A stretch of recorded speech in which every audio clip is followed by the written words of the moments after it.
2024 को वो अपना मैंडेट वापस लें और पाकिस्तान के वजीर आजम बने। इस हफ्ते जो लीगली तौर पर इमरान खान साहब और उनके केसेस के लिए बहुत ही अहम है। ट्यूसडे को साइफर केस लीगली तौर पर ऐसे लगता है कि इमरान खान साहब को उस केस में रिहाई मिल जाएगी। उसके बाद 29 तारीख को इद्दत वाला केस है, वो भी उम्मीद है लीगल पर्सपेक्टिव से अगर केसेस को देखा जाए तो उसमें भी कुछ नहीं है, उस फैसले को महफूज किया गया था, वो भी उम्मीद है कि वो भी केस खत्म हो जाएगा। तो इन दोनों केसेस के खत्म होने के साथ इमरान खान साहब को पाबंदे सलासल रखने का कोई कानूनी जवाज नहीं है। कानूनी जवाज तो खैर पहले भी नहीं था, ये केसेस नाजायज तौर पर बनाए गए थे। इमरान खान साहब को एक सोची समझी साजिश के तहत पहले रजीम चेंज ऑपरेशन किया गया और उसके बाद उनकी पार्टी के खिलाफ एक बड़ा शदीद क्रैकडाउन किया गया और इमरान खान साहब को पाबंदे सलासल कर दिया गया। मगर अब यूं लगता है कि इंशाअल्लाह अगले कुछ दिनों में इमरान खान साहब पाकिस्तान के इस वक्त के अजीम तरीन लीडर हम में मौजूद होंगे। आज मलिक रियाज साहब की ट्वीट भी हमें देखने में आई है। मलिक रियाज साहब ने भी इमरान खान साहब के खिलाफ किसी भी किस्म की साजिश का हिस्सा बनने, इमरान खान साहब के खिलाफ किसी भी किस्म का झूठा बयान देने से इनकार कर दिया है। वो अपनी ट्वीट में वर्ड यूज करते हैं ओवर माय डेड बॉडी, कि मेरी लाश से भी तुम्हें गुजरना पड़ेगा, फिर भी मैं इमरान खान साहब के खिलाफ कोई झूठा बेबुनियाद मन घड़त इल्जाम नहीं लगाऊंगा।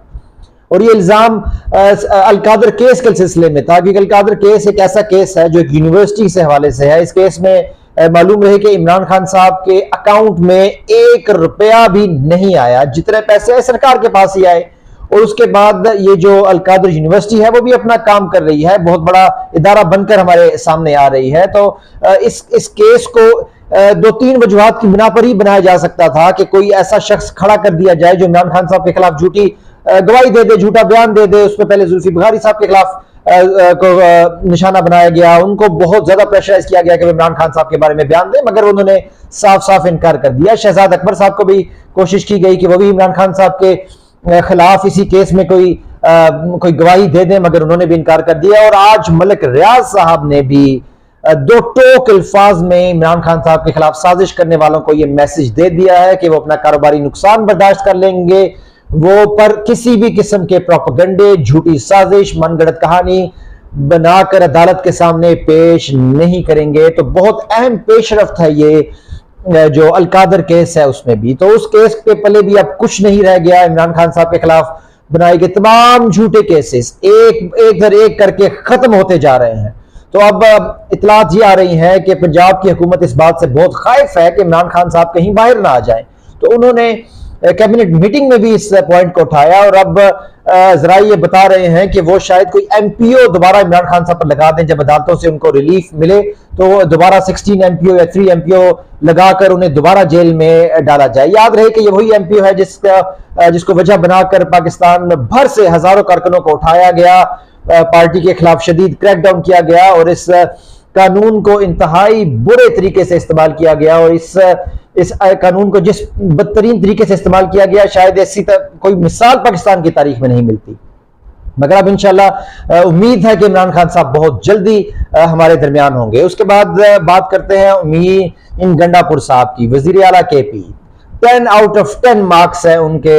इमरान खान साहब का ये फैसला रोज बरोज वो सही साबित कर रहे हैं उनको वजीर आला बनाने के लिए, वो डट कर खड़े हैं। और इस दफा उन्होंने एक ऐसा काम किया कि उन्होंने वफाक में हुकूमत को बिल्कुल सरप्राइज कर दिया। वो उन्हें समझ नहीं आ रही कि अब इनसे कैसे हैंडल किया जाए। उन्होंने कहा इकदाम ये उठाया कि वफाक की हुकूमत से पहले ही अपना बजट पेश कर दिया और उस बजट में बहुत ही शानदार किस्म का बजट है। और उन्होंने वफाक को बता दिया कि ये हमें चाहिए। 1500 अरब तकरीबन जो है वो वाजिबात हैं वफाक की हुकूमत ने जो केपी को देने हैं। और इसके साथ ही गंडापुर ने 15 दिन की डेडलाइन भी दे दी कि अगर आपने हमारा हक 15 दिन में ना दिया तो हम आपको बता देंगे कि जो सूबे की खुद मुख्तारी है वो क्या होती है। इसकी मिसाल हमें फॉर्म 47 की जाली हुकूमत को बार बार नाकामी का सामना करना पड़ रहा है। केपी जिस तरह से अपने इख्तियारात अपना हक लेने के लिए खड़ी हो गई है, तो अब शहबाज शरीफ को समझ ही नहीं आ रही कि वो क्या करें। और ये याद रही है वो शहबाज शरीफ हैं जो पाकिस्तान को हर रोज रुस्वा करते हैं। अभी उन्होंने कल एक ट्वीट की थी फलस्तीन के बारे में कि इंटरनेशनल कोर्ट ऑफ जस्टिस से जो फैसला फलस्तीन के अवाम के हक में आया है उसको उन्होंने सराहा, मगर वहां पर उन्होंने ये बताने की कोशिश की कि हम फ़लस्तीन के साथ हैं और हम कश्मीरियों के भी साथ हैं, मगर वहीं पर ट्विटर वालों ने ही उनको जवाब दे दिया कि आप झूठ बोल रहे हैं, आप फ़लस्तीन की जो आज़ादी की तहरीक में उसके साथ खड़े नहीं हैं। आपने अपने मुल्क पर, अपने मुल्क के अवाम पर यह पाबंदी लगा दी है कि वो किसी किस्म का जलसा फ़लस्तीन के हक में ना करें, इवन के झंडा तक लहराने की फ़लस्तीन का पाकिस्तान में इजाज़त नहीं है। और ये पहली बार है, और ये इस्लाम के इतने बड़े कॉज के साथ गद्दारी है। मरियम शहबाज शरीफ साहब जो कि खुद ही एक जाली मैंडेट के साथ उस पीएम की कुर्सी पर बैठे हैं, उनसे हमें उम्मीद ही यही है। उनसे और क्या उम्मीद की जा सकती है कि वह पाकिस्तान की आवाम के बारे में कुछ सोचेंगे, या फ़लस्तीन की आवाम के बारे में तो बहुत दूर की बात है। तो ना वो कश्मीर के कॉज के साथ में मुखलिस नजर आ रहे हैं, ना फ़लस्तीन के कॉज के साथ मुखलिस आ रहे हैं, क्योंकि तारीख में पाकिस्तान में मुख्तलिफ अदवार गुजरे, मुख्तलिफ हुकूमतें आई, आमिर भी आए, मगर कभी ऐसा नहीं हुआ कि फ़लस्तीन का जिक्र करने पर लोगों पर डंडे बरसाए जाए, उन्हें जेलों में डाल दिया जाए। तो ये बहुत ही शर्म का मकाम है हमारे इस जाली हुकूमत से बने हुए पीएम के लिए, जो पाकिस्तान को हर रोज किसी नए इंटरनेशनल फोरम पर शर्मिंदा करते हैं। बहुत शुक्रिया। पाकिस्तान जिंदाबाद।